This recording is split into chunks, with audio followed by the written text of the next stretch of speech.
Good evening and welcome to Solutions on Word, sponsored by Power and Interfaith Movement, hosted by Marty Braxton and Bishop Dwayne Royster.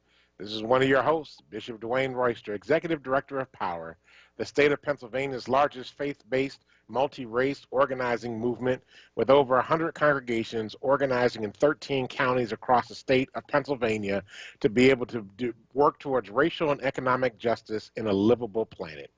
With me is Amadi Braxton, activist, documentarian, philanthropist, counselor, coach, and consultant. Ms. Braxton, how you doing tonight? I'm doing well. Happy Friday.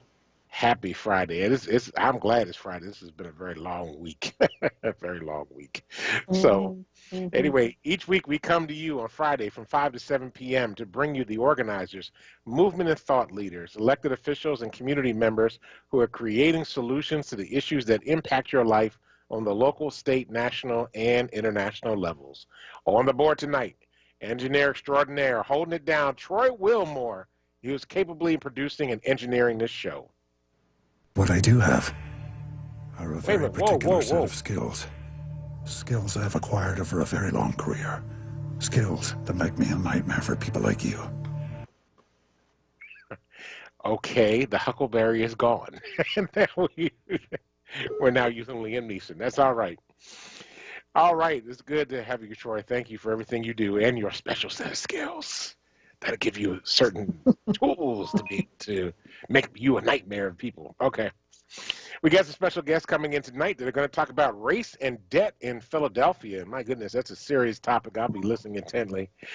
We have Jose Pickens from the Community Legal Services, Kimberly Rogers from the Family Self-Sufficiency Program at Clarify, and Laura Smith from the Community Legal Services that'll be with us a little bit later on to share with us more detailed conversation about race and debt. You all ought to be ready to call in on that conversation. Let's talk about how we're going to deal with those issues.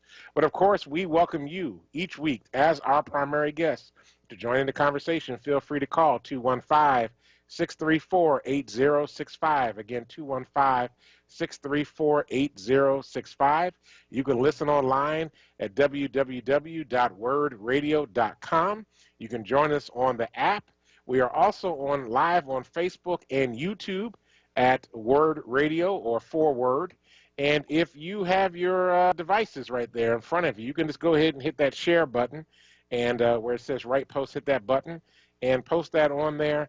And you are able to share it with other people. Let them know that you are listening to Solutions on Word right now. Let's just say hi to Bishop Dr. Peggy Kendrick. Raphael Sullivan's out there. Hey, Denise James, how you doing? Gary Bryant is there. Renee Mills. Malcolm White's checking in from West Mount Airy.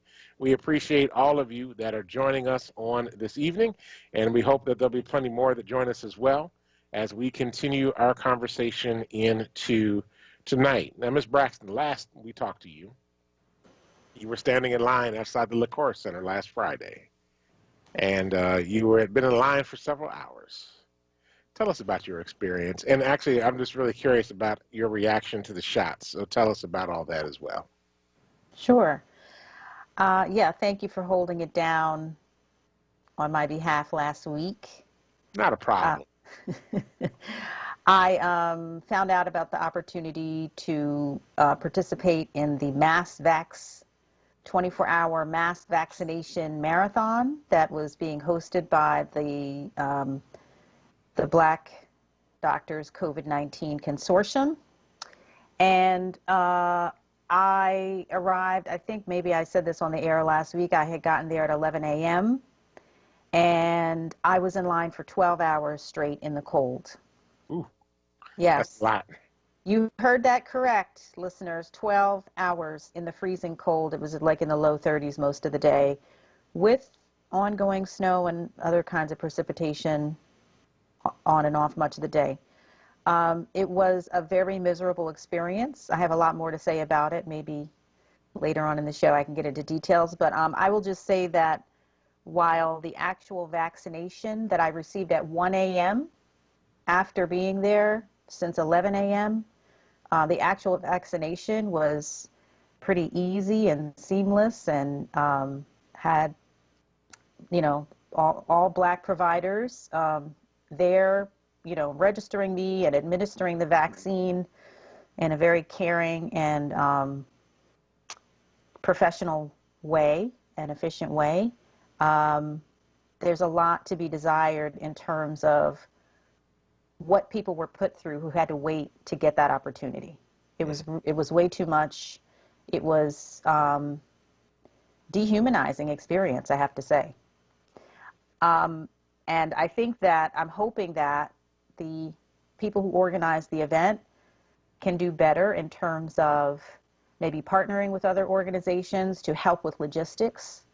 They clearly were not equipped operationally and logistically to handle the number of people who came out. They were prepared to do about 2,400 doses, I think. That was their plan. They ended up calling into the city to get more doses. So I think they ended up doing about 4,000 in the 24-hour period. But there's no reason people should have to wait for 4, 6, 9, 12 hours out in the cold with no communication about what was happening, just no clear sense that the line was moving in a reasonable pace. And it was really rough. It was really rough. I'm pretty angry about it. And I think we have to do better as a city. This group really has been applauded, the Black doctors, for being the only people that are paying attention to the underserved communities and Black communities in particular around COVID. They have done a heroic effort in terms of, getting testing out in Black communities where Black communities were basically being ignored or left out of the picture in terms of COVID testing all last year. And I applaud them for that. And so I think because of their success in that area, they were awarded this contract to take on a lot of the vaccinations for the city. They have a city contract to do this. And particularly after the failure of the Philly Fighting COVID group who had a contract with the city health department who was supposed to be doing this. And that got canceled. I think that the Black Doctors Consortium has taken on even more to kind of make up for the slack there. But it's too much, and they're not able to vaccinate at a pace that would prevent people from being out in the cold. I'm talking about elders, people. The event was targeting people like me who have underlying health conditions. I have a lung disease. There are a lot of people out in the cold for hours upon hours upon hours who have underlying health conditions, and that's not okay. So that's my short version of the story. In terms of the vaccine itself, like the vaccination itself, this was my first dose. So what they told me to expect, which is what I did experience, was just soreness in my arm where I got the shot.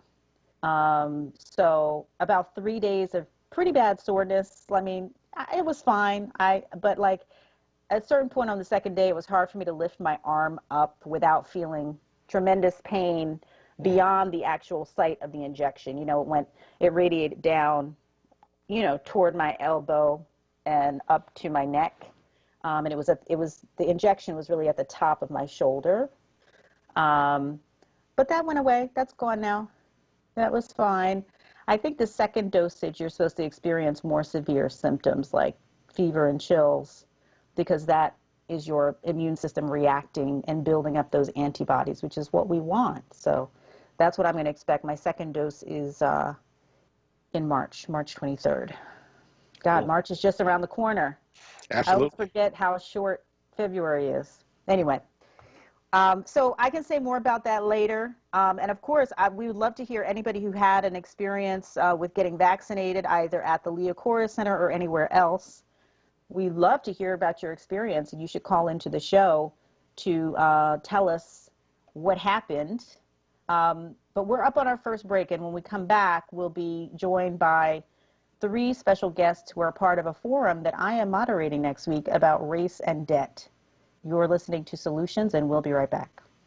Now, a traffic update on WURD Radio.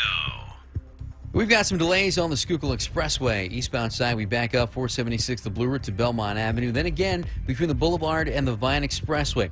Heavy on 76 eastbound. On 95, we got some delays. Southbound side, actually, it's a crash between Academy Road and Cotman Avenue. We've got the left lane blocked there, and traffic is really jammed through the area. 95 northbound has volume. This is just normal volume, Betsy Ross Bridge to Bridge Street.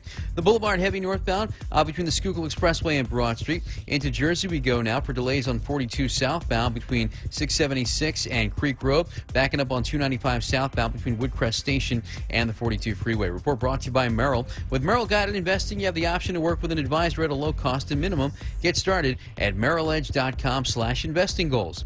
Merrill Lynch, Pierce, Fenner, and Smith Incorporated, both a registered broker-dealer and investment advisor, member SIPC. And for more traffic information, log on to SIGAlert.com. I'm Jason Lee with your Philadelphia area traffic.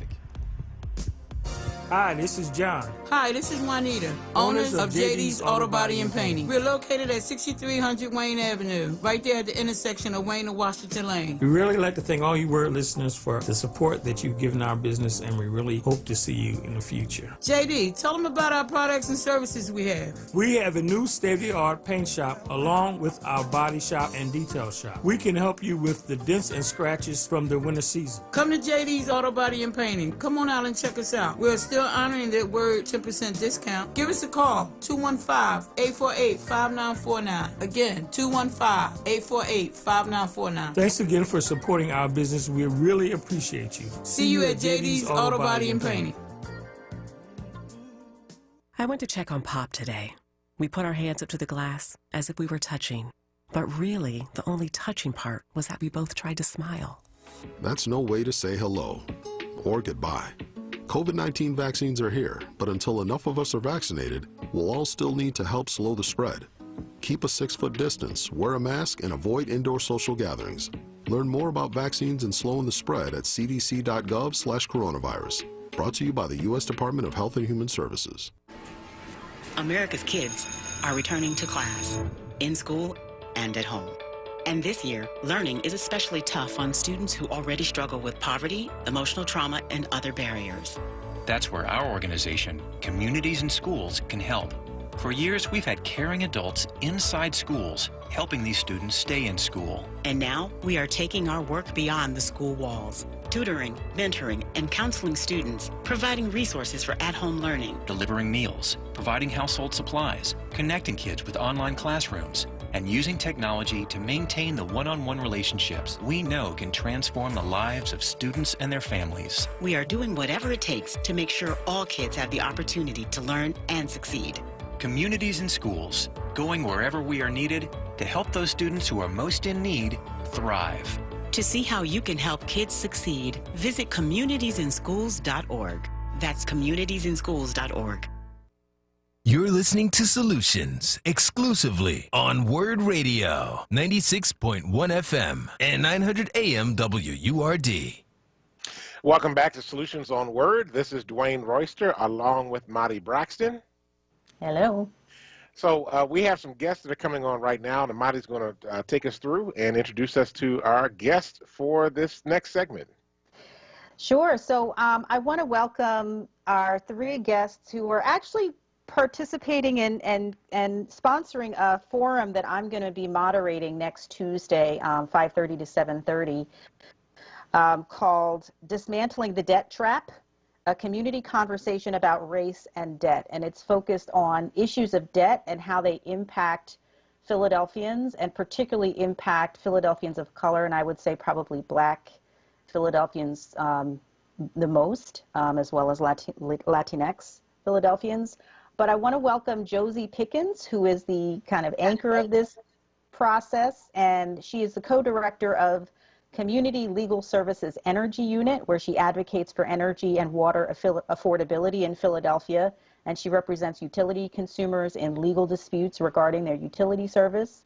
We also have Kimberly C. Rogers, who is the program director of the Family Self-Sufficiency Program at Clarify, which is a nonprofit with a mission to empower individuals to achieve financial resilience and positively impact their communities. And she manages a team of financial counselors who work to support people through asset building, reducing debt, and improving financial capability. And we also have Laura Smith, who's a staff attorney also at Community Legal Service in the Home Ownership and Consumer Rights Unit, where she works toward economic justice for low-income Philadelphians by defending against abusive collections practices, preserving income and intergenerational financial stability, and improving access and due process in municipal court. So welcome to all three of you. We're really glad to have you here. I want to start with you, Josie, as somebody who is, you know, I keep calling you the anchor of this process. And this is something that, this is a project or a forum that is being sponsored by Community Legal Services along with Pew Research Center. Tell me a little bit about why you felt it was important to have a community conversation about debt, and particularly about race and debt at this time. Absolutely, and thanks for having us on this evening. So there are a couple of reasons. The CLS and the Pew Charitable Trust have completed some research projects on race and debt, and we want to release the results of that research to the community to engage in a conversation around the findings and what the solutions should be, what the next steps should be. So these research projects focused on a number of areas, including energy insecurity, race and COVID, evictions and race and COVID, court debt and court judgments and race. And next Tuesday, we want to get the community together to share that research and to see whether it resonates and what we should do about the findings. We have observed this phenomenon of Philadelphians really having lots of different types of debt overlapping and feeling like there are not a lot of options, not knowing where to begin to address that debt. We want to remove the stigma associated with people who are struggling with debt and begin this conversation around what we can do as a city to really address and tackle this issue. Yeah, it's especially important, I think, in this time because of COVID and everything that we have going on now with the devastation in the economy. And I think that unless you are dealing directly with debt yourself, you're not paying attention to the issue. And also, people who are in debt often feel like it's their fault, they've done something wrong. I think there's a way that they come to believe that, and society comes to believe that it is an individualized problem. So I'm really excited that we get to talk about this next Tuesday. I want to go to Laura. Is Laura on the line? I am. Hi, Amadi. Hi, Laura. Talk a little bit about the work that you do, because I know that a lot of what you deal with is collections practices and how they impact people. And part of what I said in your bio when I introduced you is that there's a lot of abusive collections practices. Can you talk about the way that collections practices are abusive and what your clients are coming to you with? Sure. So there can be a few different kinds of abusive collection practices. Some are the ones that are really obvious that most people think of right away, like frequent calls from debt collectors, morning, noon, and night, too early in the day, too late in the day, over and over again, or threatening calls or threatening letters. That's all abusive and shouldn't be happening. But there's also some consumer or some collection abuse that's a little bit less obvious to people. And that's things like when collectors are attempting to collect on really old debts that they actually are not legally allowed to sue you on anymore because our laws say that they're too old for that. And so filing a lawsuit on an old debt like that would be a really clear abuse. But there's also, even just trying to collect on old debts without telling you that they're old. Those are all abusive practices that state and federal laws prohibit. So what I would really like for everyone to know, I think people feel a lot of shame around debt, as you were saying. So I am always trying to tell people that, all of us, everyone who's a consumer, everyone who buys things and has debt and pays, which almost everyone does of some kind or another, that we all have rights. And some of those rights include that we all have the right to tell debt collectors how we want to be communicated with or how we don't want to be communicated with, whether it's time of day or, only in writing. That's something that everyone can do so that, no collector has the right to harass you no matter how much money you owe. And tell me about what are some of the problems that your clients experience when they end up in municipal court to deal with their debts, because some of these cases when collections do sue people and they end up in municipal court, I understand. What is that experience like for people? And if you could speak up just a little bit, Laura, that would be great. Yes, definitely. So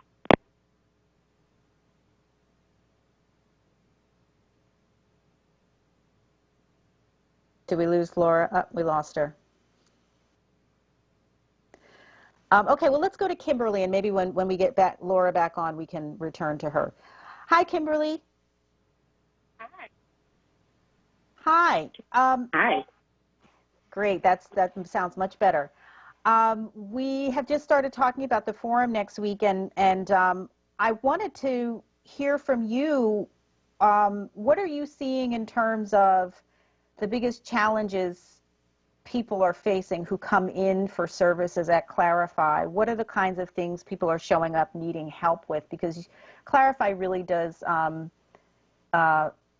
counseling services, like financial counseling to help people understand how to reduce their debt, how to improve their financial capabilities. Tell us about what are the kinds of things people are coming in with in terms of debt and how it's impacting their lives. Yeah, absolutely. I would say that, Clarify is excited to be able to, partner with you and with CLS to be a part of this conversation, and especially because we do so much direct work with clients on a day-to-day basis, meeting with clients who are coming in with the struggle of debt, worried about eviction, worried about foreclosures. And I always kind of talk about Clarify by identifying the fact that I started with Clarify as a client before I actually became an employee of Clarify, struggling with student loan debt and trying to figure out how am I going to, manage this and specifically manage this, right, in a nonprofit sector in regards to, the amounts that were owed in terms of my debt. And so in Clarify, I found a really non-judgmental space to get clear answers, clear and concise answers and next steps in a plan. And what we're seeing now is the exact same thing. It's a place where individuals can get clear and concise answers and next steps in a non-judgmental space. So during the pandemic, we have seen an uptick of individuals who are now trying to figure out, if hours are reduced, how do I continue to pay bills / which bills are the most important for me to prioritize right now during this time period? How do I manage my student loans? There was a lot of information going around about what different programs are out there that are available to support individuals who have student loans during this time period, whether they're federal loans or whether they're private student loans. So there were a lot of questions that were coming in around what are individuals eligible for, as well as just different additional resources, whether they're resources around paying for electric bills or resources around trying to figure out how am I going to make my next monthly payment in terms of my rent. So our services are there to support individuals regardless of what the debt is that they're facing. But during this time period, we've definitely seen an uptick in individuals who are asking those questions around, I've had a reduction of income. How do I now prioritize and figure out what accounts need to be paid and what accounts do I need to either reduce or put on the back burner for now? Right. Okay. And is it my understanding, and you could correct me if I'm wrong, if people come in to get services with you and one of your financial counselors recognizes that there's actually a case of abusive practices against the person who's come in, can they get support from partnering with community legal services folks who represent people in those kinds of situations? Do you guys do that? Yeah, absolutely. So we love CLS. So we partner with CLS on a few different projects already, outside of just making those referrals for our clients as well. But absolutely, our counselors are well trained in actually identifying, when those abuses are happening. I think Laura was speaking about before she cut out around there are certain laws that kind of regulate, right, like when individuals are allowed to contact you over a debt. So our counselors are well trained in, consumer laws and protections. And so they can help identify that and hear that in the session if you're saying that, hey, someone has called me and they're threatening to throw me in jail over this old credit card debt. We're able to spot that, and we're able to take action and help that individual take action to correct those things. Great, great. I want to go back to Laura. Laura, we lost you there for a second, but glad to have you back. I had just asked you about what you see when people end up in municipal court due to debt, and what are the experiences that are happening? Because I know that this is going to be part of the conversation, in addition to everything we've already talked about today. But part of the conversation next week is like, what are the experiences in municipal court, and also some of the statistics around who is being impacted. But just tell me what you see, because I know that's an area that you support people in. Yeah, so there's a couple of big issues. One is that a lot of people who are sued in a collections case in municipal court never get to court. They never really get their day in court, and they just lose what we call by default, meaning they weren't there, and so they lose the case. And that's for a lot of reasons, but one of the main reasons is that a lot of people report they never got notice of the lawsuit, which of course is required. And so some of the research that we're going to be talking about on Tuesday takes a really close look at where these problems with getting notice out about the lawsuit, like where in the city that's a big problem. And so that's one problem. Of course, there's other reasons that people don't end up in court, and that includes that it costs money to go to court. You have to miss work. You have to find childcare. You have to pay for transportation. Some people are afraid to go without legal help. Some people don't understand that they need to be there. So the notice issue certainly isn't the only reason, but it's a really important one. And then for the people that do get into court, they make it downtown, they're in the courtroom. When you get there, it can be a challenge even when you're there, and that's because the courtroom where most of these cases are heard, there's no judge there. It's not a traditional courtroom. Instead, what people find when they get there is that they're told to have a conversation with the lawyer for the company who's suing them.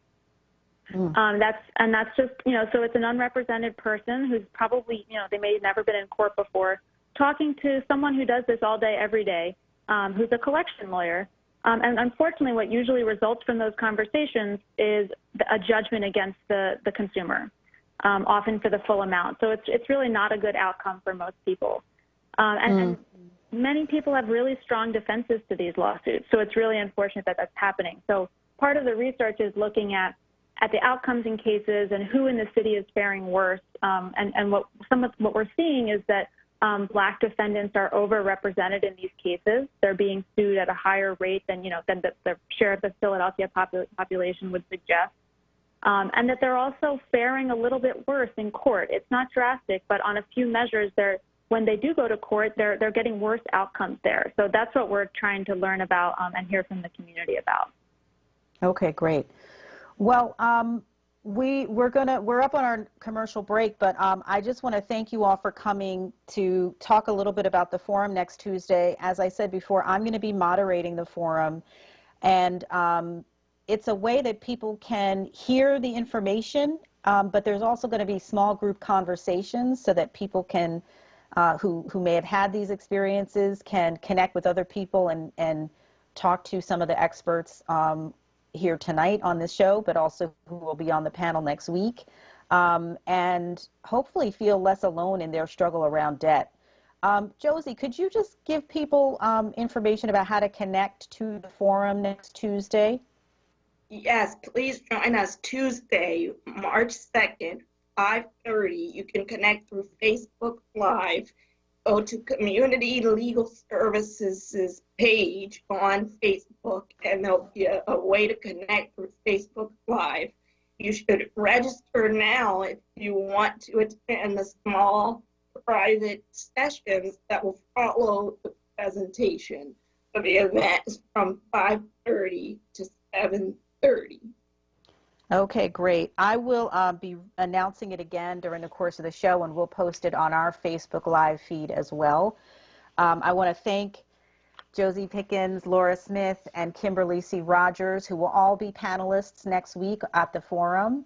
And I believe that the station is also planning to rebroadcast the panel at some point in the future as well. But we really would love people to join the conversation on Tuesday, 5:30.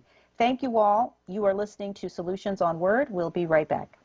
Now, a traffic update on WURD Radio. It's a slow go on the 42 freeway this afternoon. 42 southbound between 295 and Creek Road. Earlier crash is causing this. Crash is clear, but delays are still out there. We'll stay in Jersey for some volume on 55 northbound between Deptford and the 42 freeway. Also volume on 295 southbound between 561, that's Haddonfield Berlin Road, and 42. Schuylkill Expressway seeing delays eastbound 476 to Belmont and the Boulevard to the Vine. Westbound backs up Boulevard to Belmont Avenue. On the Boulevard, we're heavy northbound. 76 to Broad Street.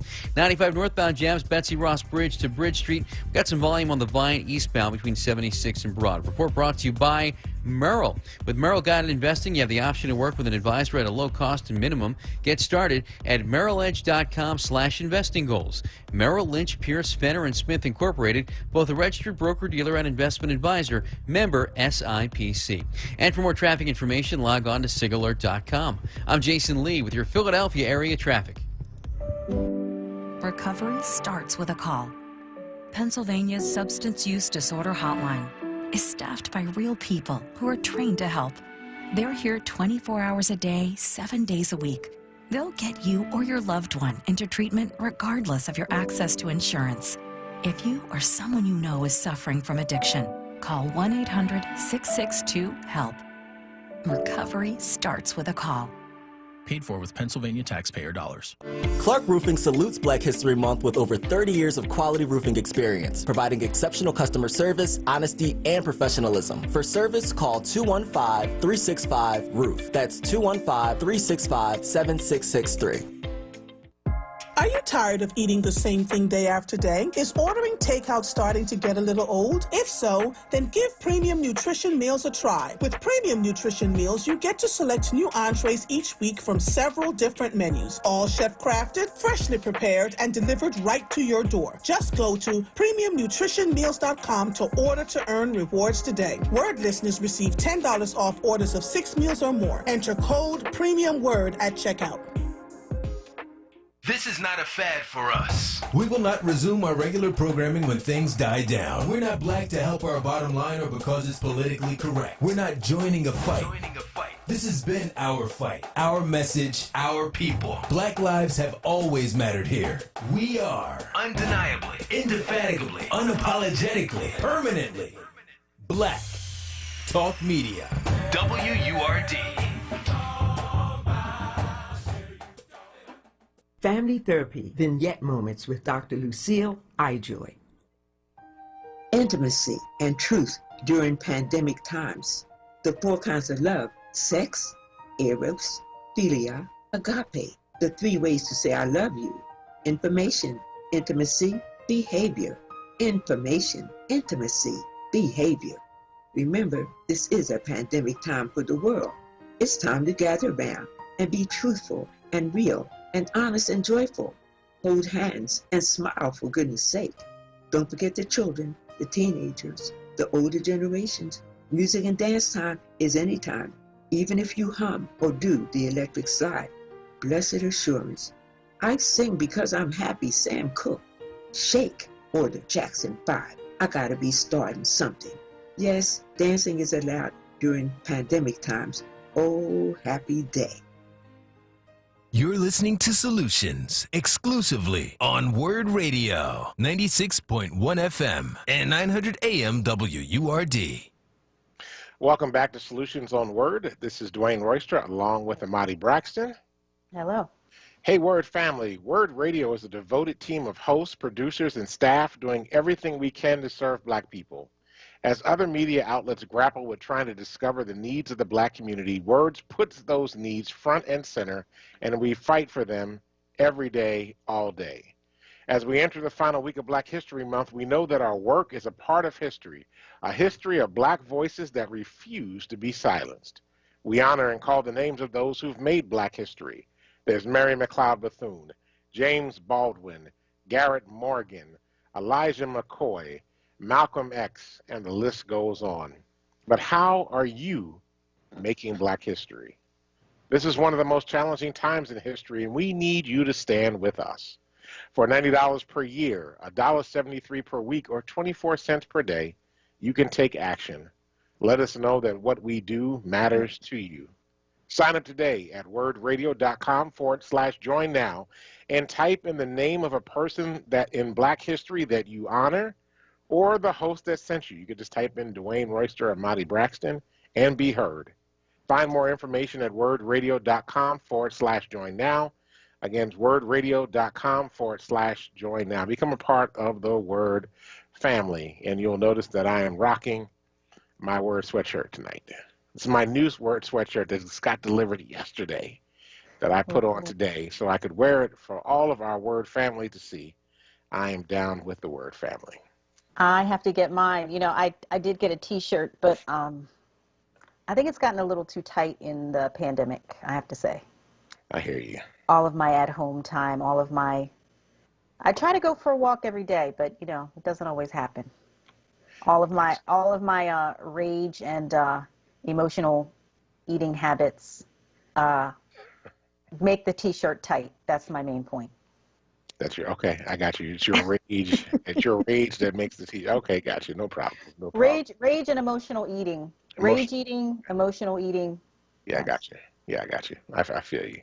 Hey, just want to quick shout out to Wanda Stallworth, Ellis Matthews, Renee Mills, Jane Cosby's here with us, Brian Davis, Juanita Jenkins. Hey, thanks everybody for joining and being here with us today. And if you're listening to us either through YouTube or the Facebook app, just shout us out. Let us know that you're out there. We want to acknowledge your presence and welcome you into this space. All right. So I invite people to join the conversation if they have either an experience getting vaccinated. I want to know, I want to hear from anybody else who was at the Leah Chorus Center last Friday, the 19th. There were 4,000 of you. Yes. Or if, because I want to hear about how you felt about the experience. And also anybody who has an experience with debt, dealing with municipal court, around debt issues. If you are willing to share, we want to hear your story because I know this is a common story for many of us right now. You can join the conversation by calling 215-634-8065 or post your thoughts on the Facebook Live feed. I want to say a little bit more about the debt issue because, you know, I'm really looking forward to the forum next week. I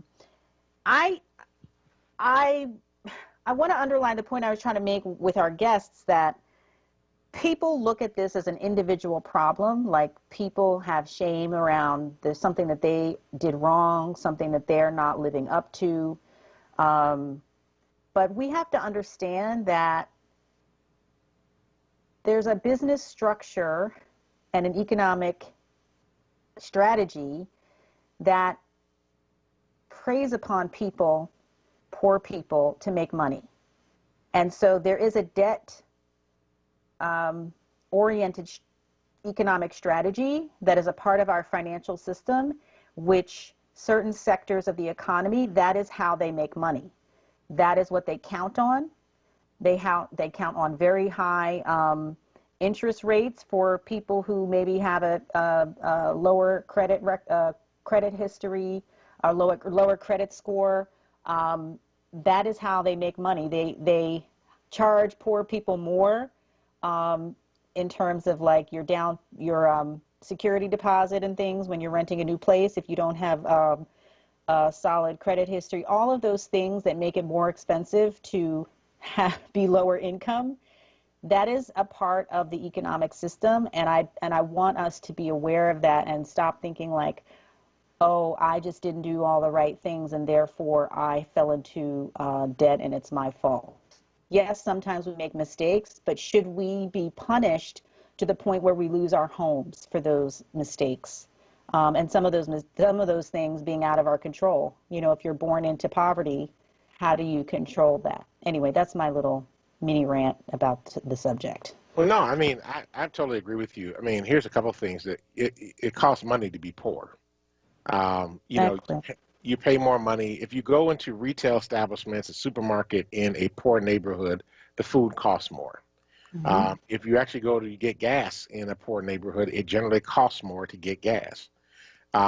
You know, you pay more for access to resources. I mean, one of the reasons, and I know you and I have disagreed on this, I did not appreciate the soda tax was that it was a regressive tax that actually put a deeper burden on poor people.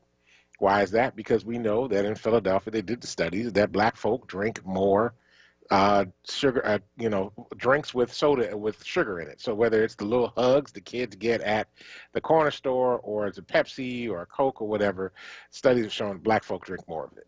And so it's a regressive tax, right? So poverty cost. You know, if you go to suburbs to buy the same thing that you would buy in the same brand store in the city, it's cheaper. And they've done studies and studies over this over and over again, but they've also shown that in many places also the food quality is lesser in the urban areas than it is in the suburban areas. So poverty costs something, right? You get charged more if you're poor and you have a debt problem.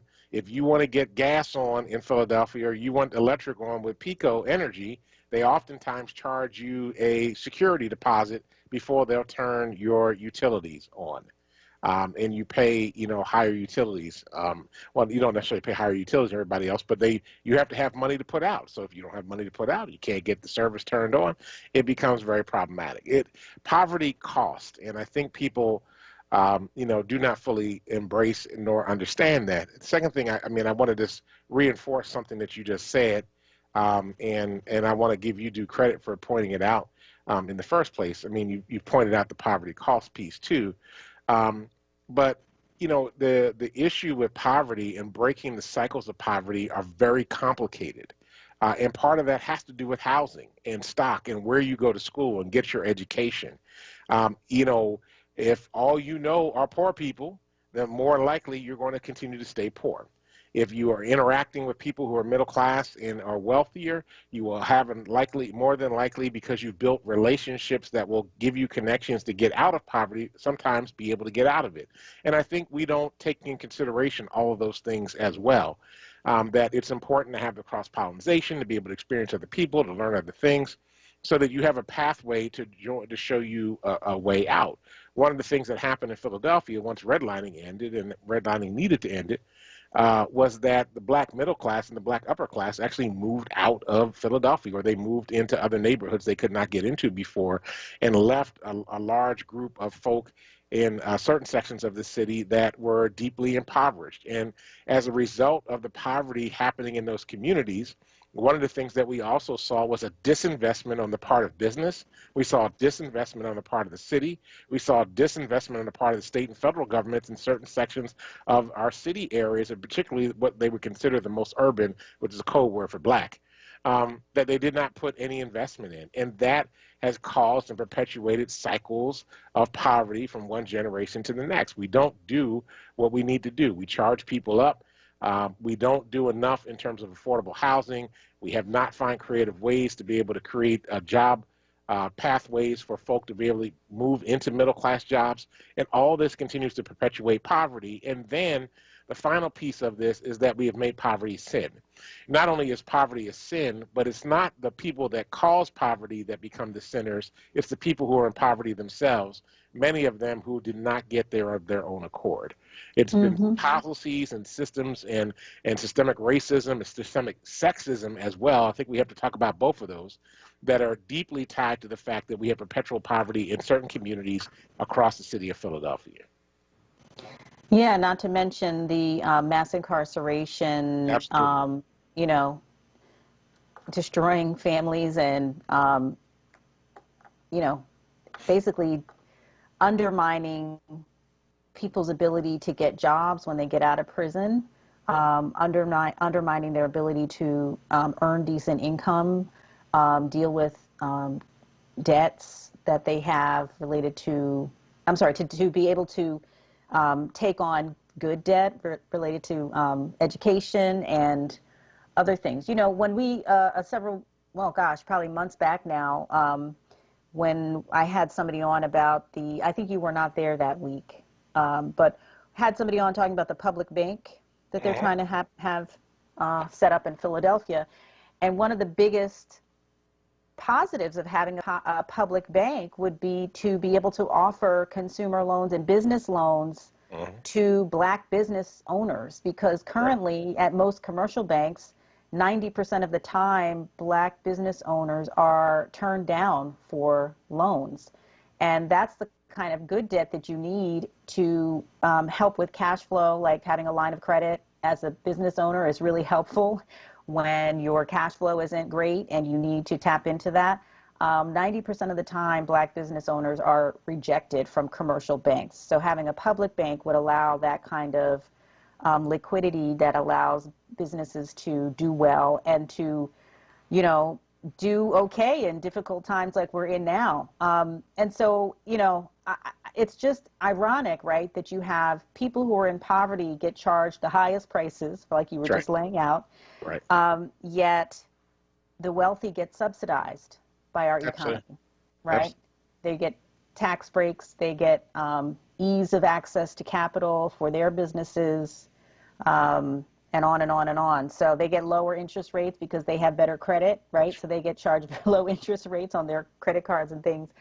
So anyway, again, we're getting ready to go to our break, but on the other side of the break, just inviting people to join the conversation either about debt, your own situation that you've been in, or family members or people you know, as well as if you got the vaccine at Leah Cora Center last week, I'd love to hear from you.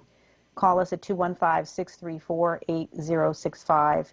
You're listening to Solutions, and we'll be right back.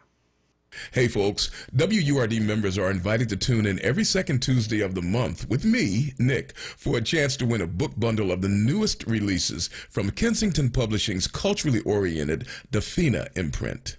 The COVID-19 crisis has made it difficult for many students to get online. Over the last 10 years, Comcast has been dedicated to advancing digital equity and closing the digital divide. Now, they are working with their network of nonprofit partners and city leaders to create more than 1,000 Wi-Fi connected lift zones in community centers nationwide. Because students and their families need safe spaces to get online and access the resources they need to succeed in a digital world. Learn more at comcast.com/education.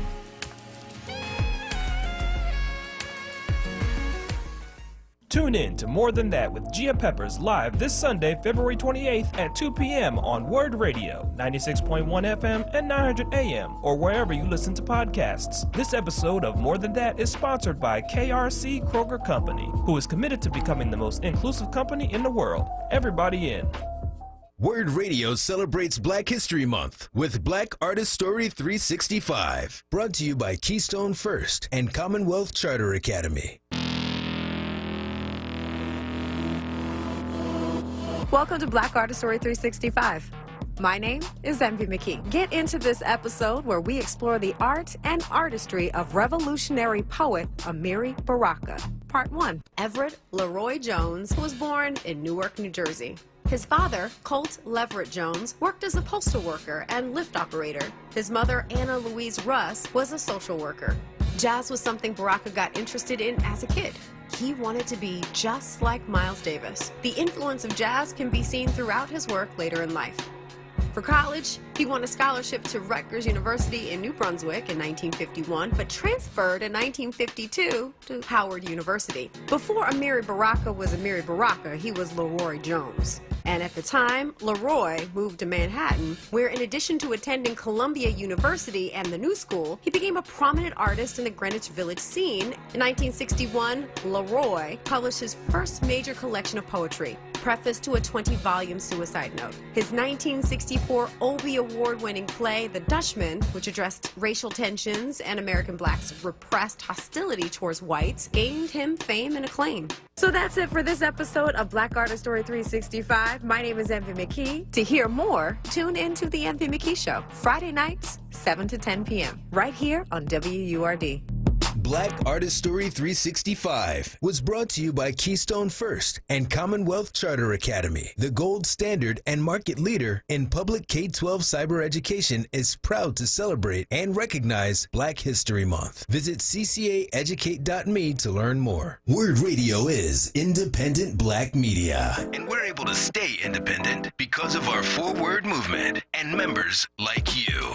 Treat yourself to the treat of buying a WURD membership. It's less than a quarter a day. That's less than a bag of chips. And we really, truly need to keep this platform going so that we can stay connected as we reimagine our community in 2021. Start or renew your forward membership today at wordradio.com/forward or call 215-425-7875. WURD Radio.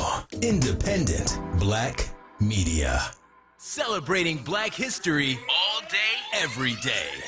Maddie Humphreys. You can't proclaim that people have inalienable rights from a common creator and say you own some of those people. This is WURD Radio, 96.1 FM and 900 AM WURD. Philadelphia, independent Black media. You're listening to Solutions exclusively on WURD Radio, 96.1 FM and 900 AM WURD. Welcome back to Solutions on WURD. This is Dwayne Royster along with Amadi Braxton. Hello. Hey, join the conversation, 215-634-8065. If you got debt and you want to talk about your struggles, perhaps your interaction with the court system in Philadelphia around that, let's have that conversation. If you want to talk about your experience at the LaCour Center with the Black Doctors COVID-19 Consortium, the lines are open. Give a call. Let's hear what your stories are and what your experience was down there as well. I know I want to pick back up on this conversation around the COVID-19, and I know you had a couple of things that you wanted to say that, give some shout-outs to some folk. Well, I know that I believe I saw that Council Member Helen Gim and Kendra Brooks both they were getting calls from their constituents who had been on the long line. I know that they came out and brought, one of those restaurant heaters. It's like a little tree that has the top where the heat comes out. A lot of restaurants are using for outdoor dining through COVID. They brought one of those. I think Helen Gim's office brought one of those, and then they brought hot tea for people who were standing out in the cold. This was about, I saw the heater as I was leaving at about 2:30 in the morning. So, and then I saw I think Council Member Gim's newsletter that it was she who brought the heater. And there was a picture of her and Council Member Brooks. So, I think that was really nice. Something like that could have been part of the day. I'm not saying people needed to be served tea all day long, but it just, to me, represented a caringness that was part of what was behind what they were doing. I mean, people weren't being let in to use the bathroom at the Leah Cora Center. How do you justify that? To me, to me, that's just inexcusable. And to have people, particularly elders, online for 6 hours minimum. I think that the shortest wait that I heard of that day was 6 hours. I don't know what happened. Clearly the pace slowed down at a certain point because my wait was 12 hours. And people were angry. By the time I got to the front of the building, people were really angry about how we were being treated, how there was no communication whatsoever to let us know what was going on. Once I got to the front of the building, it was another 2 hours waiting in front of the building for us to get in. I went in to the building. I broke the rules and saw the door where people were exiting to get out to leave once they had gotten vaccinated. And I went in and I just said to the operations director there, I said, people are freezing outside. You have to do whatever you can to get people in quickly. And about 20 or so minutes later, I think about 90 to 100 or so people were brought in, and we were seated back in the arena.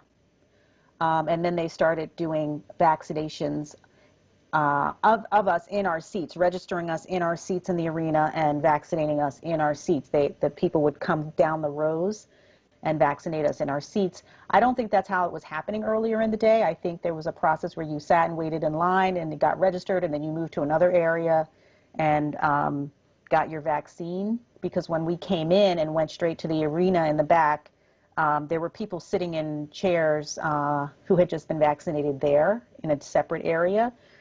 So maybe they decided to switch it up. But a friend of mine who had been there the day before, when they weren't doing a mass, 24-hour vaccination, also said that she was wondering why they weren't using the arena the day that she was there. So, I'm pretty sure they're learning from the experience, because they cannot have felt good that people were outside so long. And I think this is an opportunity for the city to help with bringing together other resources to collaborate with the doctors who are actually performing the vaccination and the medical people who are performing the vaccination to do some logistical support, help with the crowds outside, provide porta potties, help devise a way that it can move along faster so that people can get what they need in a shorter time, because people can't wait that long. Just standing up in a single position for that long, my body was tore up for 2-3 days after that, So, I mean, I think part of this for me is, so the city, so I understand the logistical issues, and I can't imagine what it was like to stand in line. I know I wouldn't have stood in line because I don't have the patience for it. So after about 15 minutes, I probably would have left. But I think there's a piece of this that I want to address that actually belongs to the city of Philadelphia. Mm-hmm. The city of Philadelphia has totally screwed this whole process up. That is on Tom Farley, that is on Mayor Kenney, and their inability, and actually part of it's the state of Pennsylvania's fault too, right? Because they haven't been getting the doses, getting them out well into the city and into other places across the state. My mother's been trying to get her and my father, who are definitely in the 1A category, trying to get them vaccinated, and their best chance and hope of getting vaccinated is to potentially go up to the Poconos and try to find a space to be able to get vaccinated up there, and they live in Montgomery County. Here's the thing. So the plan was 2,400 people over 24 hours, which is 100 folk an hour. It is my understanding, from what I've read in the paper, that there were 1,500 people lined up before they opened the doors. Mm-hmm. So that's already 15 hours in prior to people coming. Now, at the same time the doctor is doing this, the city of Philadelphia, because of weather, had canceled their own vaccinations. They had canceled for a couple of days because of the snow. This is a failure of the city. This is on Philadelphia. And, in my estimation, Dr. Stanford and her team were trying to take up the slack for the failure of Philadelphia, because not everybody out there that was getting vaccinated that day was black. There was a good portion of black people out there, which is helpful, because we also keep saying that black folk aren't going to get the vaccine, and black folk are out there getting the vaccine. But the problem that we have with the COVID-19 response doesn't lie solely. I mean, there's logistical nightmares. I don't think they anticipated 1,500 people were going to be standing there. before they got those doors open. And that literally, from the moment they opened the doors, they were 15 hours behind already. That is a nightmare to contend with and to do. And that, luckily, in the middle of the night, when they they started to run out of the vaccine, they called the city and the city delivered. But the city should have had sites open already. We have the mayor and then city council battling each other because the city council members want to open up a mass vaccination site at Veterans Stadium. Okay, that's not a good idea because, I mean, the last time that we had talked about doing something like this, they started out doing the testing, the COVID testing at the Veterans Stadium. It was a drive-through test site. And so for folk that live in communities that don't have public transportation, don't have a car, to be able to get down there, get tested would be a problem. And we've had this problem both now and in that time frame about the fact that white folk were always able to get tested and get what they needed, but black folk were continually having trouble. So they need to do more in the communities to make it easier for folk to be able to access the services. Now, the benefit of being the Leah Center was that they were in the middle of North Philadelphia, and everybody knows where Temple is. You know how to get there. Now, the other challenge is, and I don't know what happened with this, but, I mean, Temple should have given them full access to the Liquor Center. They could have brought people in, sat them in the stadium, sat them inside on the bleachers or the chairs or whatever's in there. I've never been in there. Mm-hmm. And given them a number. And you get called when your number gets called. But at least you could have been sitting down. You could have had access to the bathroom. Hey, if Temple was smart, they might have opened up their concessions and made some money that day too. So, or the city could have paid for concessions and had, resources there for the people while they were sitting there. So I think that, I certainly, and I'm not trying to take away anything from what you said, but I'm also looking at the system failure that existed above Dr. Stanford and the Black Doctors COVID-19 Consortium. This is a failure of the city of Philadelphia. They ought to be embarrassed that they even allowed this to happen in this way.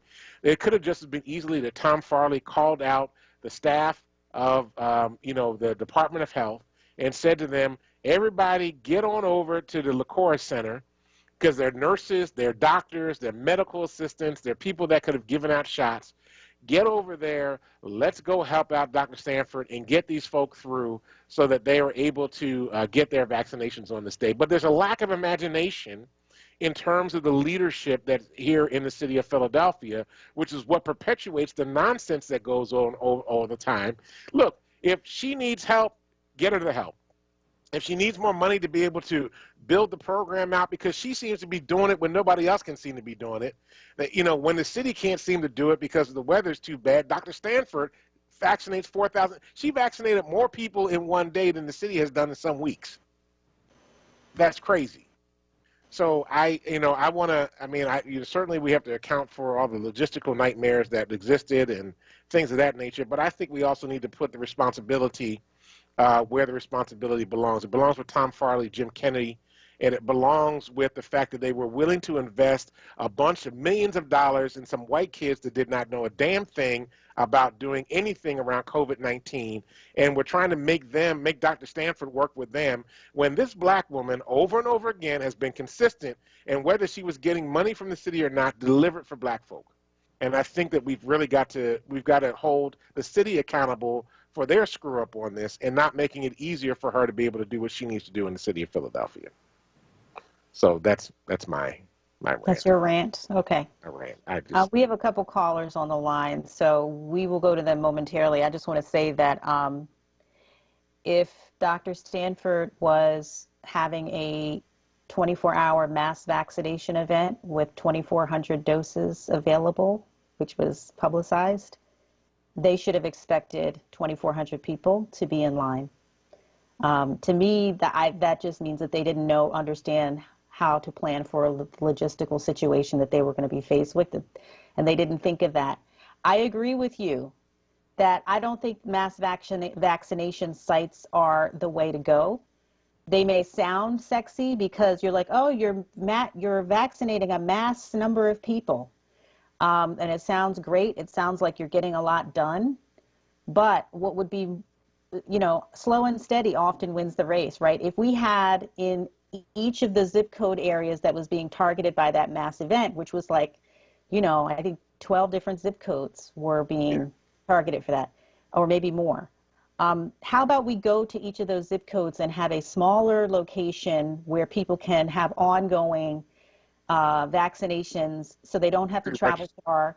Yep. They can be in their own community. They can register for their local area and get an email or a phone call and show up, get their shot, and, you know, there's the 15 to 30-minute observation time and then leave and go home. I mean, that should have been happening. And the fact that the city has not planned for this in the fall, I don't know what the plans were. I heard an interview with Tom Farley, the health commissioner, saying when asked why, you know, Penn said that they were willing to partner with the city health department to roll out the vaccine once the vaccine was ready. They offered back in the fall to do this. Why didn't you take them up on that? He didn't have an answer. So, you know, I mean, his leadership is just completely pathetic. But look, I could just go on and on. Let's just go to Gary in Southwest first. Gary. Hello, Amadi, and hello, Bishop Royster. I just wanted to say, earlier when you guys were talking about the poverty, the deep poverty here in Philadelphia, not just Philadelphia, but in black communities around this country, let's be real, at the root of it is racism. And that's the bottom line. Our schools are poorly funded. We can talk about the redlining that they created to create suburbs and the inner city. And still today, it seems like we will not just come to the truth that the extreme racism in this country has put us in this position. Some years ago, I forget which news network it was, they did a study. They took a black couple, they took a white couple, had the exact same credit score. The couples went to buy a car. The black couple had a much higher interest rate. They went to go buy a home, the mortgage. It was the same thing. So this is what we're dealing with in this country and in this city, and especially Philadelphia. But nobody seems to want to admit that. Then the other part is we have the poorest, most deplorable schools we can imagine, and we think our children are supposed to want to go there and learn. Then the other part is when we talk about teaching history, we learned his story. Because what they've taught our children is a lie. People should know how America was built and who did it. And for us to have people who look like us, who are not pushing, or matter of fact, we need to be pushing more to have that done. And I'm just going to close on this note. Until we wake up and sincerely smell the coffee and deal with this extreme racism in this country, black people are going to continue to suffer. Even a middle class, a lot of our people move to the suburbs, but guess what? Then your children end up having problems at times in those schools because they're dealing with issues they may not even tell you about. Thank you. I'm going to close on that. Thank you, Gary. Appreciate you and have to agree pretty much 100% with what you said. Yeah, I can't disagree with anything you said. I think you're on point. The schools, you know, struggle. People are paying. I mean, they've done studies over and over again here in the city of Philadelphia. You know, black folk with good credit still wind up paying like, you know, subprime rates. It doesn't make sense. You know, you go to get a car, instead of getting the 4% interest rate, you're paying 23% interest rate. I mean, it's absolutely ridiculous the way our community is treated over and over again and abused. It's really an issue of abuse. In terms of the debt and the credit crisis. The rumor is that President Biden wants to get rid of the credit bureaus, and I think that's not a bad idea. I think it might help level the playing field. Of course, somebody's going to come up with something to replace them that will probably be just as detrimental in the long run. Well, we shall see. Look, we're up on our break. When we come back, Calvin from Delaware, we will hear from you. You're listening to Solutions on WURD. We'll be right back.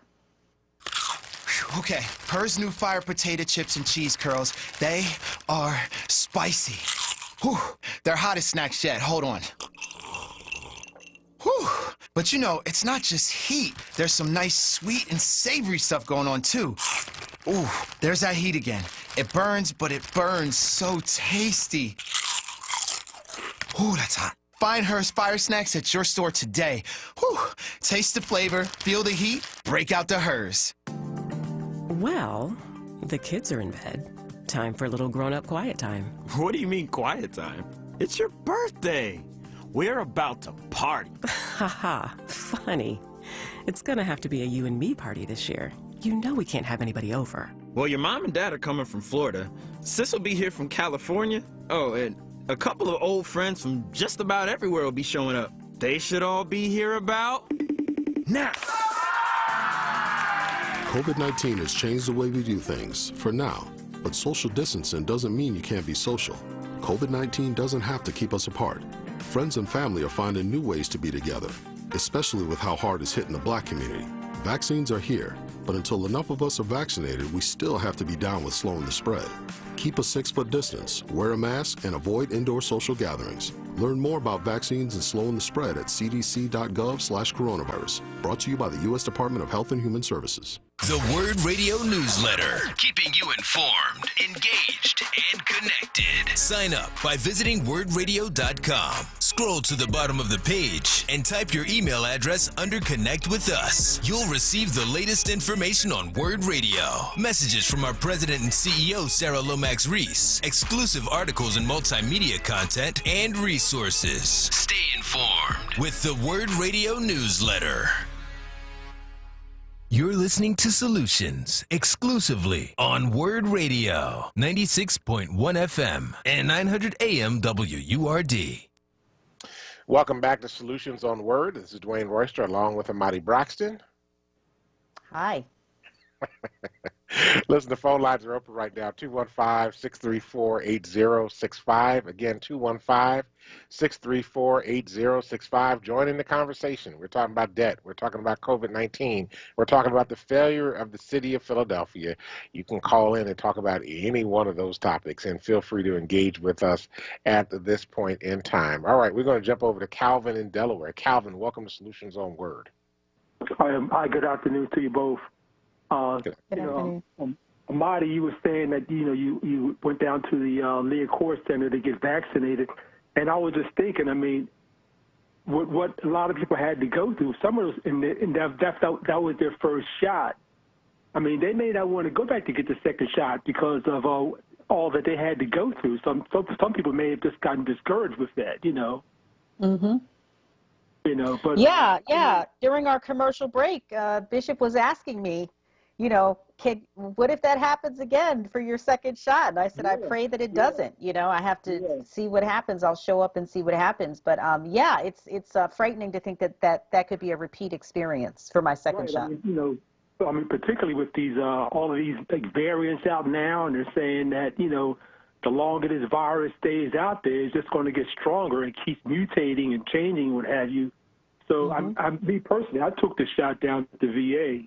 And they, I was, for vets, and I didn't have to go through no kind of process like what you were talking about, and go back for my second shot in a couple of weeks. But I mean, that just made this kind of like just discourage some people from just actually wanting to go down there. But I think it also is to say that a lot of people were there because they lost loved ones, they lost family and friends from this virus because. I mean, Black and brown people, more than 3 times likely to get this virus than white folks, So that's, would also be, why you had a lot of people down there, willing to stand in line, to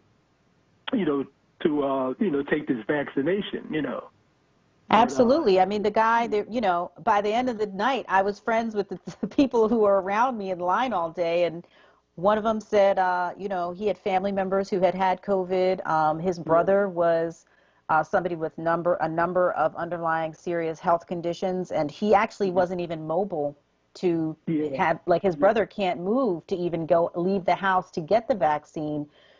So he was down there to protect himself because he takes care of his brother. But that's the other thing. There's all these people who are, homebound, right? And how are they going to get the vaccine? What's the plan around that? Yeah. It's like the most vulnerable populations, people are not doing the proper planning and thinking. And, in a city where the poverty rate has been allowed to remain in terms of intergenerational poverty in this city for decades upon decades, I mean, I guess it's not surprising, but it's still unacceptable. Yeah. Can I say something else? I was looking at this program. They were talking about, I mean, the fact that, with the poverty and the fact that when the highways came through back in the 50s and the 60s, how they displaced a lot of towns all across America. I mean, the super highways, what have you. So, this whole thing, I mean, it's always, the bottom line is the racism. The bottom line is, the redlining and, businesses and in communities that were thriving for years. And when the highways came through and places were being shut down and, so, it's just all related, But thanks for taking my call. Thank you, Calvin. I think you make some excellent points. And I do worry that your original point, that people who went through that experience are going to be turned off from going to to get their second dose. I hope that is not the case. But it's understandable why people wouldn't want to have to go through that again. I mean, I think I mentioned before, by the time we got to the front door of the building, where then we had to wait another 2 hours, people were crying, people were angry, people were banging on the door saying, tell us what is going on. How come we haven't moved in 2 hours? You're not communicating to us. And there was very little to no response. They had nothing to say.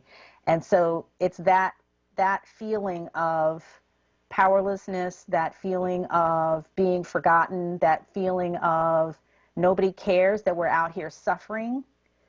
That is something that I guess the higher powers needed me to experience that, to remind me of what people go through, but it's not acceptable. And I know that is not the only situation where people feel like that.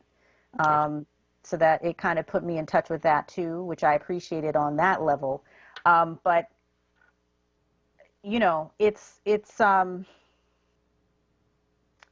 yeah, we just have to do better. We have to do better. I see Brenda from South Philly is on the line. Brenda? Oh, yeah. Hello? Hello. Hi. Hi, Brenda.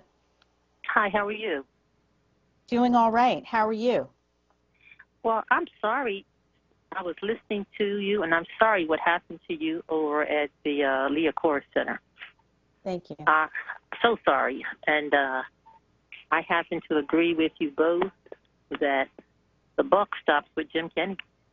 Piss poor leadership. He appointed the health commissioner, but it rests with him.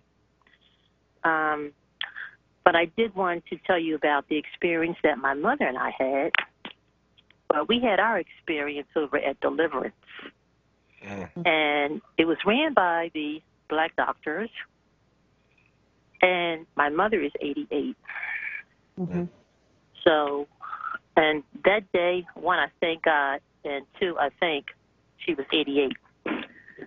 Because they had two lines. Those of us, or those who were 75 and older, they had them in one line.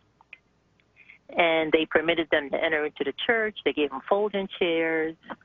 Dr. Stanford came out there and greeted everybody. And it was just very enjoyable for those who were 75 years and older. And I'm very thankful that my mother was able to get her shot within 2 hours. And then also the security staff, they let the seniors use the restroom. They let them go across your street to get some beverages and come back in. You know, they were really accommodating for the older members in the community. But then, of course, they had that other line that was over there by Deliverance, and it did wrap around the block maybe 2 or 3 times from what I could see. You know, but all in all, Dr. Stanford, I think she did a fabulous job under the circumstances. But I just wanted to share that, and I'm so sorry that you had that experience. And in closing, I hope people will not become discouraged, because it's so important that we get those shots, And so I sure hope Jim Kenney is listening, and he's doing something about this other than listening. Thank you for what you continue to do every week. To you and the bishop, okay?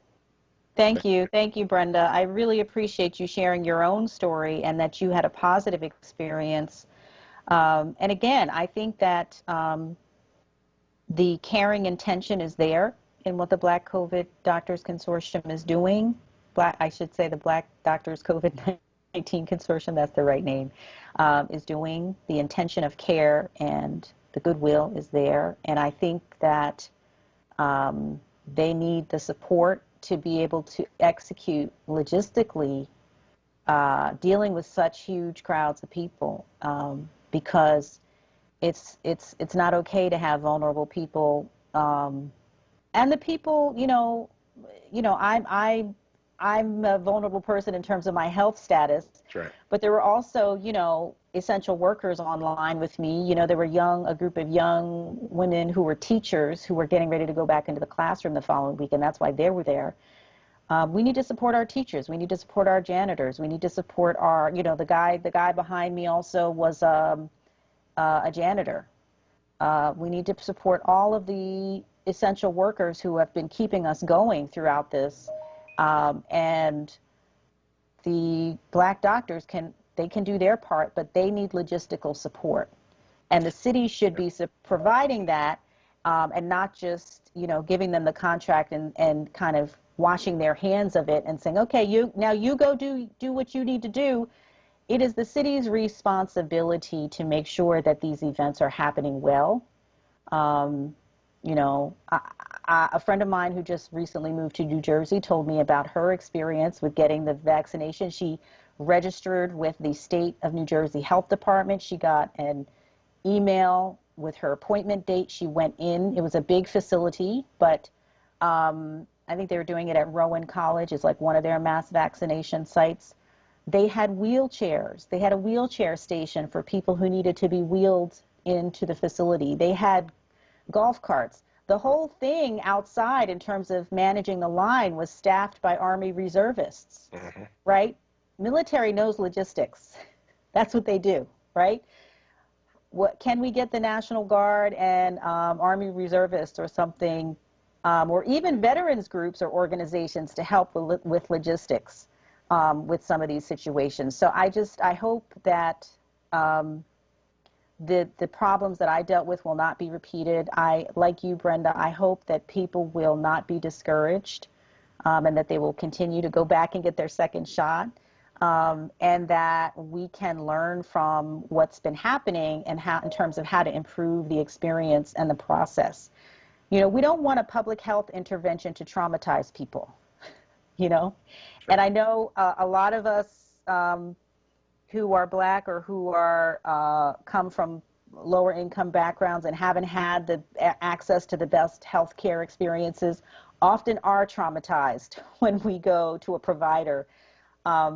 And it's unjust and not right. And I don't want that to be replicated in this vaccination process, because we need, like Brenda was saying and Calvin was saying, people have to get these vaccinations in order to help get us back on the right path. So anyway, that's my 2 cents. I mean, I'm just confused, right? With both Deliverance and the Liquor Center, there were thousands of seats.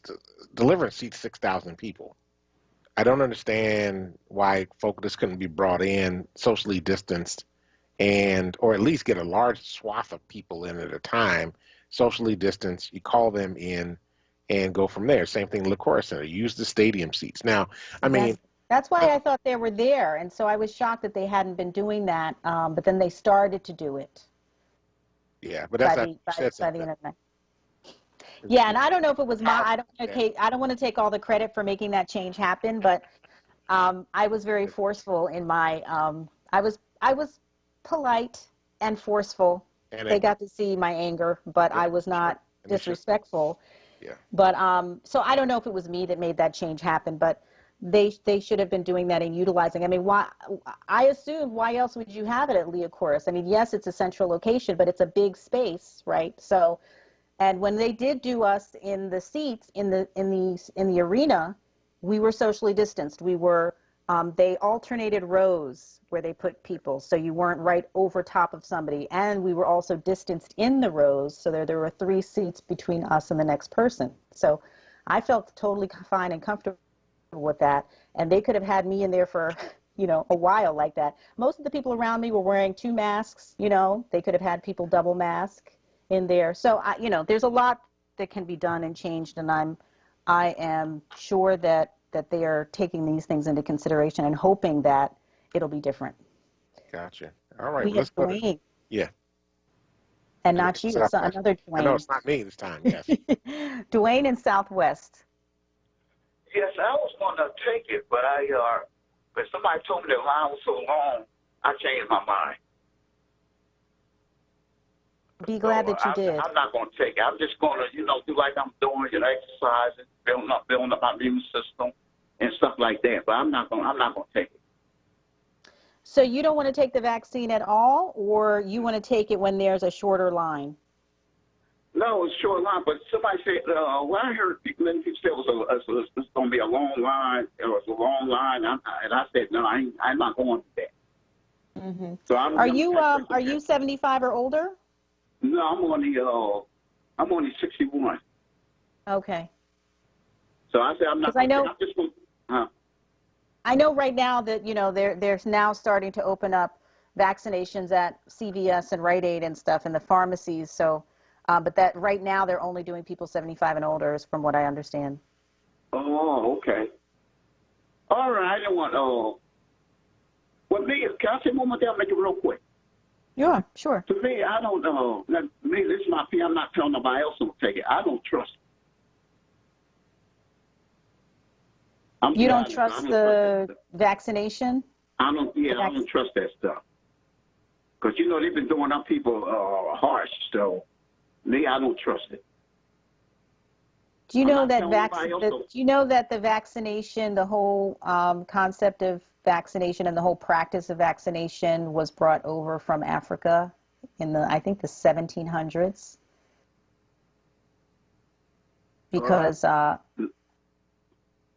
yeah, that was a practice.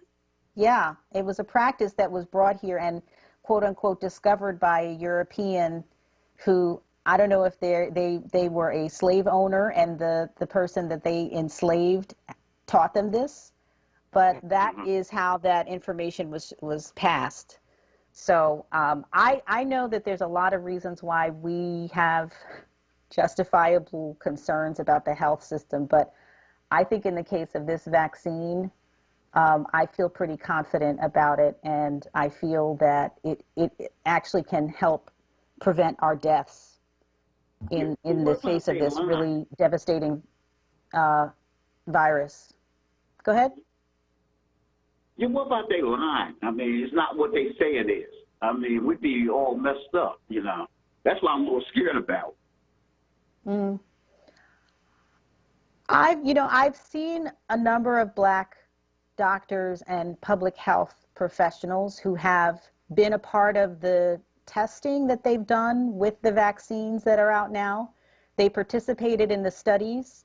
They got vaccinated themselves in the early studies and the early trials that they did of the vaccines back in last year, who've talked about feeling very confident in it and confident that it is safe.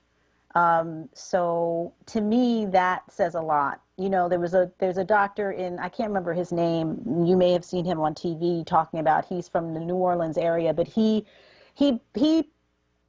wanted to participate in a trial of the vaccines that involved more Black people because he wanted to make sure that Blacks were part of the research. And he made that happen. And so he feels very good about the vaccines that have been produced now. So don't be, I want to encourage you not to be afraid of it. Yeah, I wonder if the white man using him. Using those Black people, man. That's what I'm more scared about, too. Let me just say this. There's another way to look at this. White folk are running to get this vaccine. Okay, I mean, you know, Sure. they're running to go get the vaccine because they want to be safe. They want to get back to their world. They want to get back to doing what they're doing. And the vaccine that they're taking is the exact same one that we're taking. So if they're, and I mean, I hate to say it like that, but sometimes we got to put it out in that way too. If they're rushing and they're coming into the hood to make sure that they can get vaccinated, I think that if there was something that they felt was harmful, they wouldn't be rushing to do that.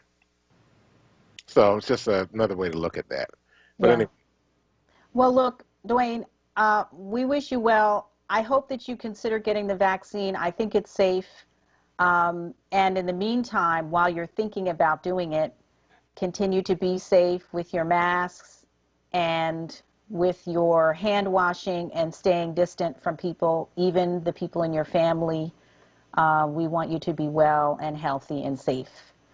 So look, we're up on our break. We'll be back after these messages. You're listening to Solutions on Word with Amadi Braxton and Dwayne Royster. Are you looking to maximize your credits and deductions this tax season? In the Moment Financial Services, owned and operated by 2 Black women, is the one-stop shop you need. They offer tax preparation, credit repair, bookkeeping, and business consulting for clients nationwide. Visit their office located in West Philadelphia or virtually from the comfort of your own home. Book your free consultation at inthemoment101.com or call 610-222-6150 today to receive $50 off your service. Did you know you can catch the flu and COVID-19 at the same time or even back to back? Don't risk catching the flu during the COVID-19 pandemic. The flu shot is a safe and effective way of reducing your chances of catching the flu or spreading it to others. And the flu shot helps protect you and your community from the worst effects of the flu. Don't say, I should have got my flu shot. Call your doctor or visit your pharmacist and get your flu shot today. Hi, it's me, Gia Peppers. Tune in to More Than That with me live this weekend or catch the show wherever you listen to podcasts. This week I'm talking to Pinky Cole, owner and operator of Slutty Vegan, and Chef Aki, celebrity chef and natural foods activist. More Than That is brought to you by Kroger. Visit Kroger.com/ZHZW for more on their commitment to creating communities free of hunger and waste. Kroger, fresh for everyone. Now it's bigger than burgers and fries. What we're doing is we are helping to rebuild communities. We are helping to sustain Black communities by putting Black-owned businesses in these communities.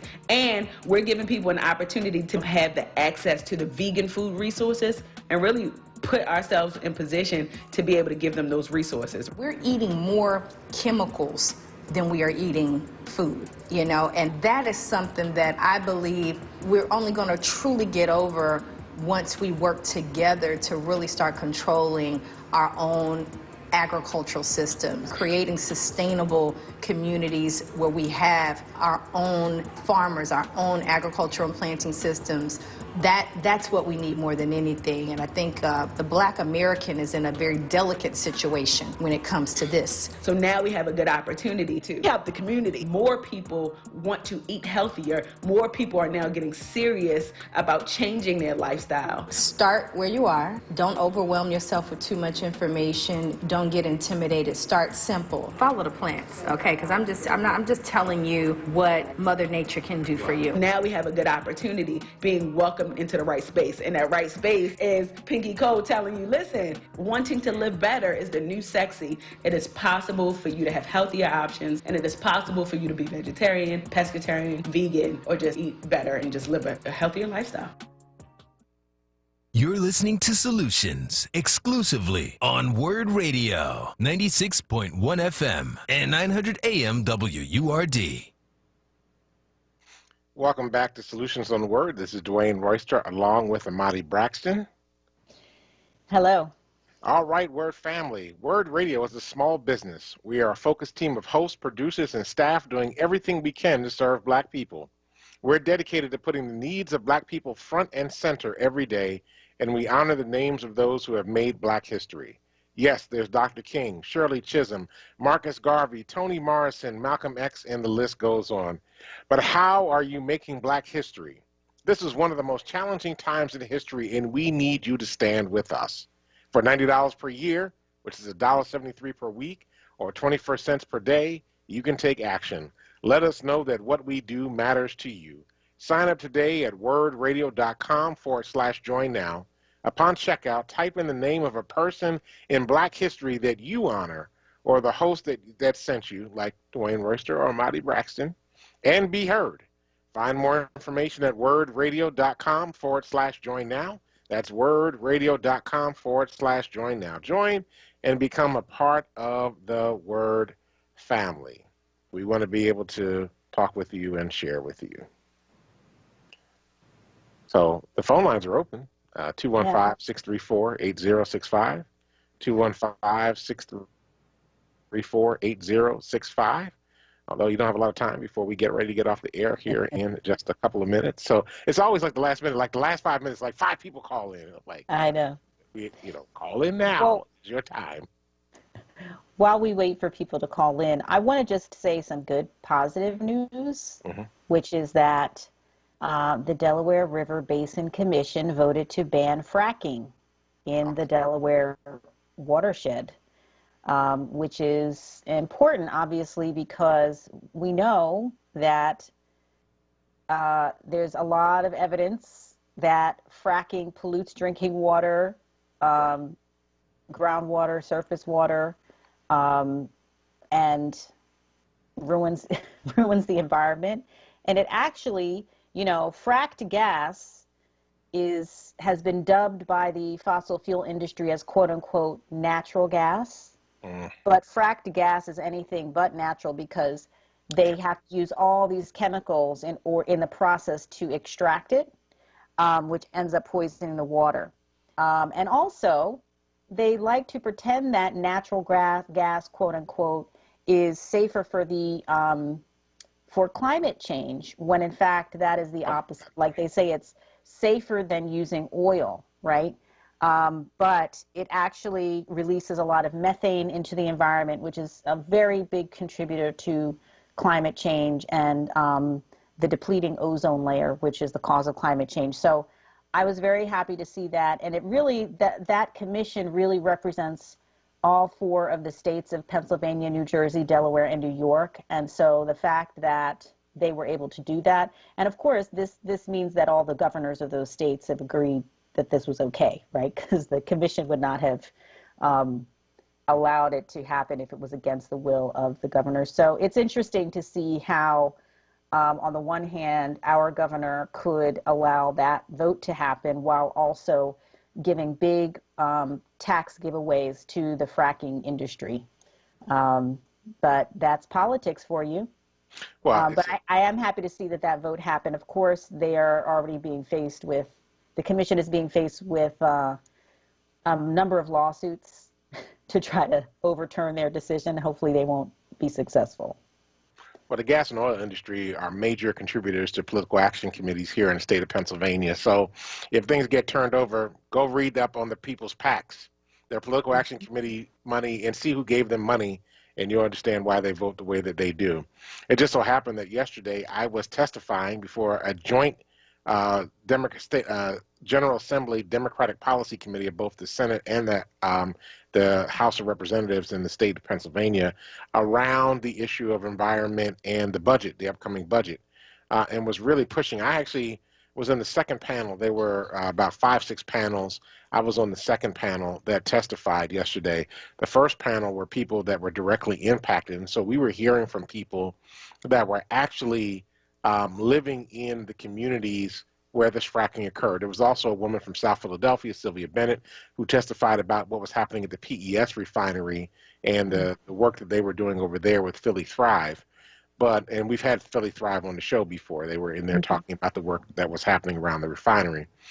But some of the stories, including Ms. Bennett's story, of what was happening in these communities with fracking, and one of the guys that testified had actually been a truck driver, a tank driver for the fracking industry, and didn't fully understand it until it really started impacting his home. And now he's become this activist that's totally on the other side, that's really calling out what's happening out there. He can't use the water in his house. The whole town that he lives in, none of them can use water. They have to use bottled water.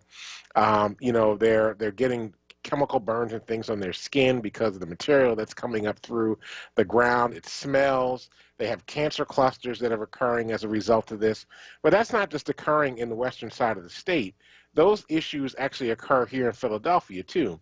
If you were to go back and study and take a look at what's happening in South Philadelphia around the refinery areas and see what happens there. If you were to go out to Marcus Hook in Pennsylvania, right, like a little bit south of Chester, right down off of 95, and take a look at what happens in those communities out there, you would begin to understand what's happening in a deeper way. Just in 1990, when I came back to Philadelphia after being in college, my first job was at Westinghouse Trash and Steam Plant right there off of 2nd Street in Chester, Pennsylvania.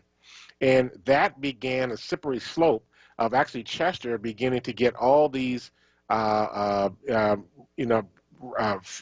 trash refinery places that included chemical waste and hazard waste.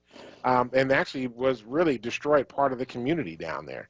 And so we have to really take a look at, and why did that happen? Because Chester was a black city, right? And they got happy originally because they were getting millions of dollars a year in taxes from the trash and steam plant to be able to do that. They started opening the doors.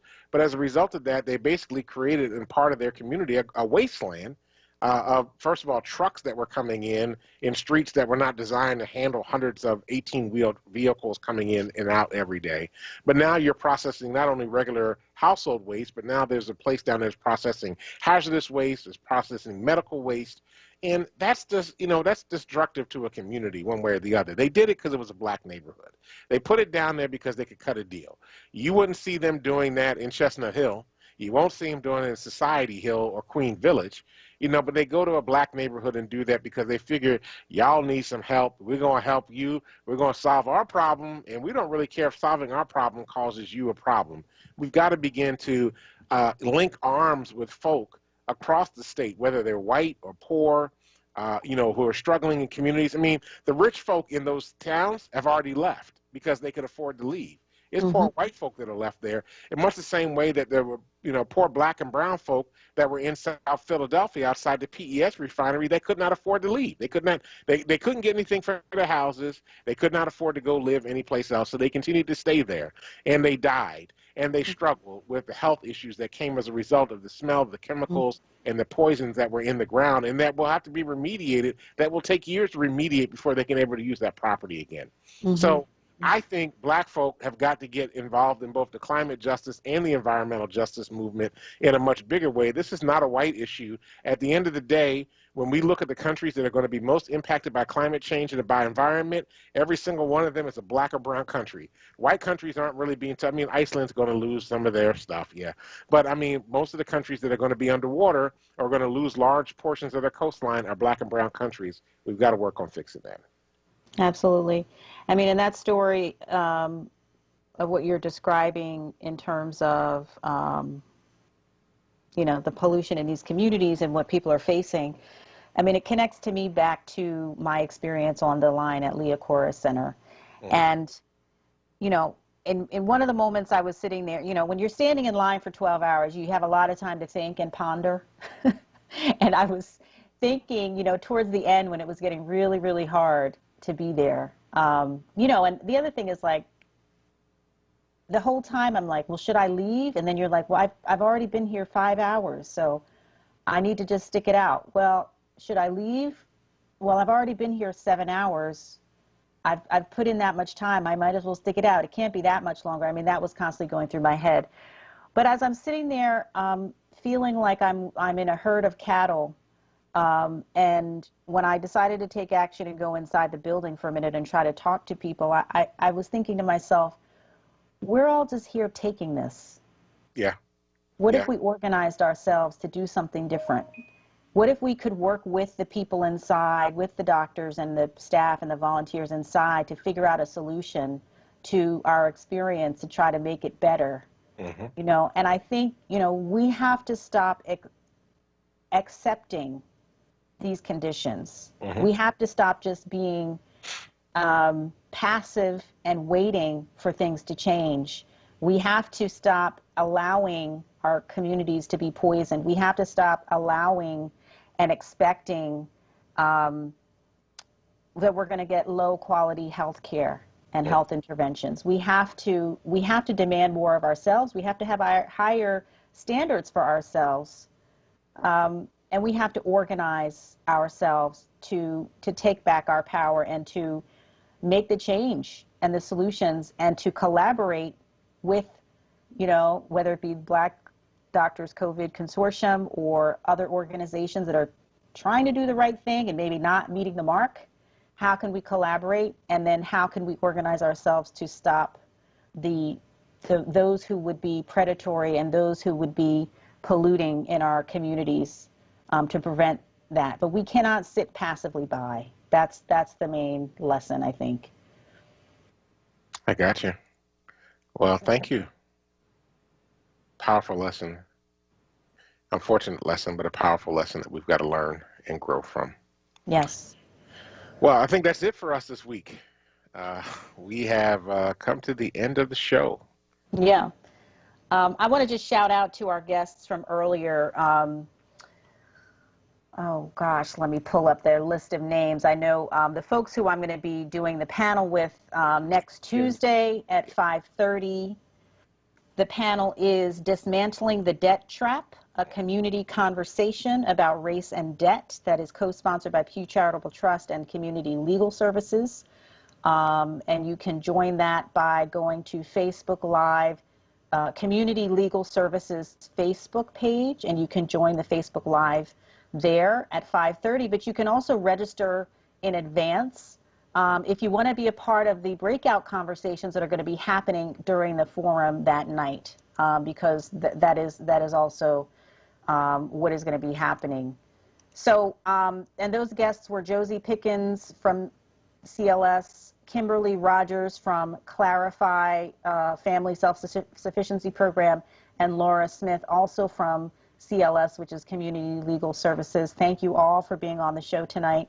Thank you to all our callers for engaging in the conversation. We always love to hear your own experiences about what we're discussing, and we appreciate you sharing that with us, as well as all the folks who have been on joining us in the conversation on Facebook Live. We appreciate you as well. And I appreciate you, Bishop, and I appreciate Troy Wilmore, our engineer extraordinaire, of course, always holding it down and keeping us running smoothly. We appreciate you, Troy. All right, everybody. Well, listen, stay tuned for Envy McKee, the Envy McKee Show coming up next.